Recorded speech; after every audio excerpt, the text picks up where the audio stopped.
राधे राधे। अ, हम लोग पढ़ रहे थे श्रीमद् भगवद गीता यथारूप, पाठ संख्या 2, गीता सार, श्लोक संख्या 55। प्रजहाति यदा कामान् सर्वान् पार्थ मनोगतान् आत्मन्येवात्मना तुष्टः स्थित प्रज्ञस्तदोच्यते।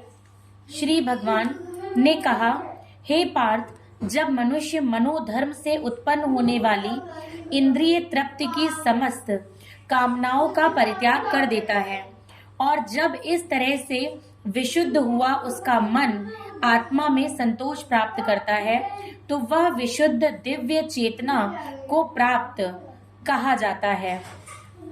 तात्पर्य, श्रीमद् भागवत गीता भागवत में पुष्टि हुई है कि जो मनुष्य पूर्णतया कृष्ण भावना भावित या भगवत होता है, उसमें महर्षियों के समस्त सद्गुण पाए जाते हैं।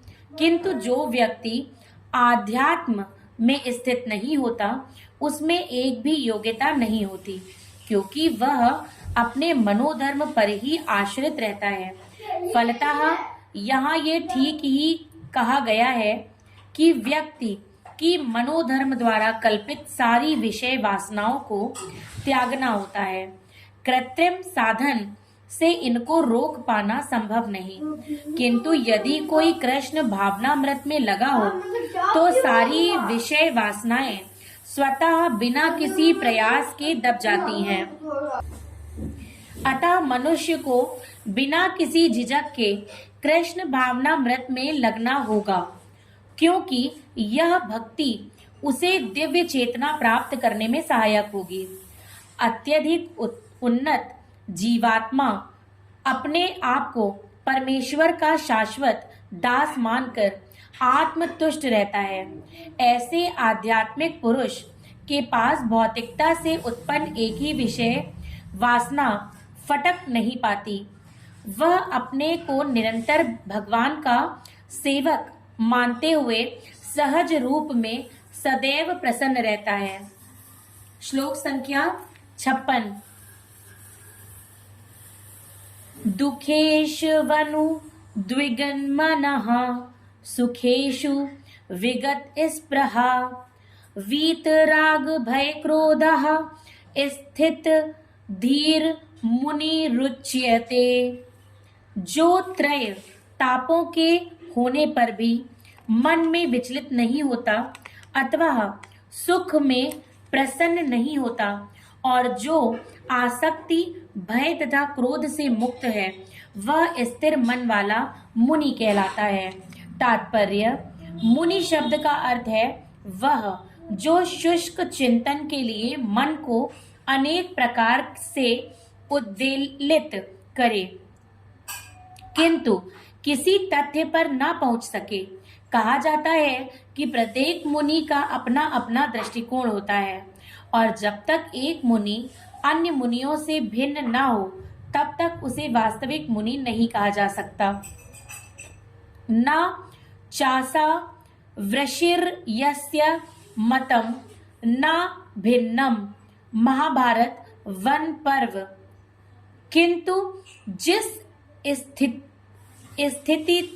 स्थिति धी मुनि का भगवान ने यह उल्लेख किया है, वह सामान्य मुनि से भिन्न है।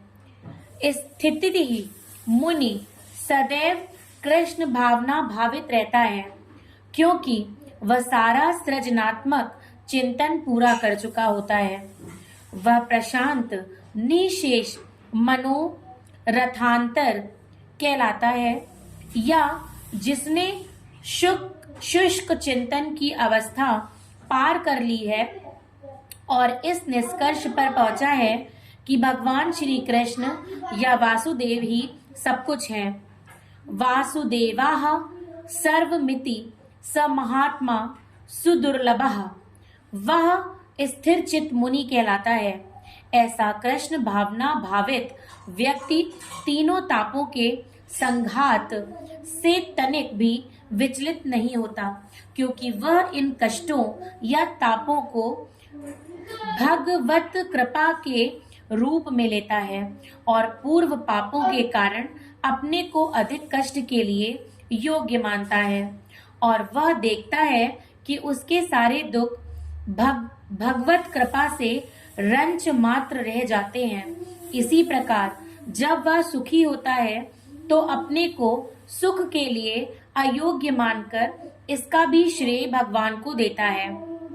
वह सोचता है कि भगवत कृपा से ही वह ऐसी सुखद स्थिति में है और भगवान की सेवा और अच्छी तरह से कर सकता है, और भगवान की सेवा के लिए तो वह सदैव साहस करने के लिए संधत रहता है। वह राग या विराग से प्रभावित नहीं होता। राग का अर्थ होता है अपनी इंद्रिय तृप्ति के लिए वस्तुओं को ग्रहण करना, और विराग का अर्थ है ऐसी इंद्रिय आसक्ति का अभाव। किंतु कृष्ण भावनामृत में स्थिर व्यक्ति में न राग होता है न विराग, क्योंकि उसका पूरा जीवन ही भगवत सेवा में अर्पित रहता है। फलतः सारे प्रयास असफल रहने पर भी वह क्रुद्ध नहीं होता, चाहे विजय हो या ना हो। कृष्ण भावना भावित व्यक्ति अपने संकल्प का पक्का होता है। श्लोक संख्या 57। यह सर्वत्रान बिस्ने हस्तत्व प्राप्य शुभा शुभम नाभि नंदति न द्वेष्टि तस्य प्रज्ञा प्रतिष्ठिता। इस भौतिक जगत में जो व्यक्ति ना तो शुभ की प्राप्ति से हर्षित होता है और ना अशुभ के प्राप्त होने पर उससे घृणा करता है, वह पूर्ण ज्ञान में स्थित होता है। तात्पर्य, भौतिक जगत में सदा ही कुछ न कुछ उथल पुथल होती रहती है, उसका परिणाम अच्छा हो चाहे बुरा। जो ऐसी उथल पुथल से विचलित नहीं होता, जो अच्छे या शुभ या बुरे अशुभ से अप्रभावित रहता है, उसे कृष्ण भावनामृत में स्थिर समझना चाहिए।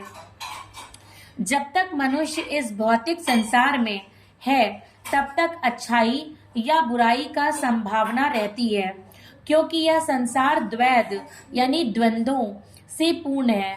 किंतु जो कृष्ण भावनामृत में स्थिर है वह अच्छाई या बुराई से अछूता रहता है, क्योंकि उसका सरोकार कृष्ण से रहता है जो सर्व मंगलमय है। ऐसे कृष्ण भावनामृत से मनुष्य पूर्ण ज्ञान की स्थिति प्राप्त कर लेता है, जिसे समाधि कहते हैं। आज यहीं पे विराम देते हैं। राधे राधे।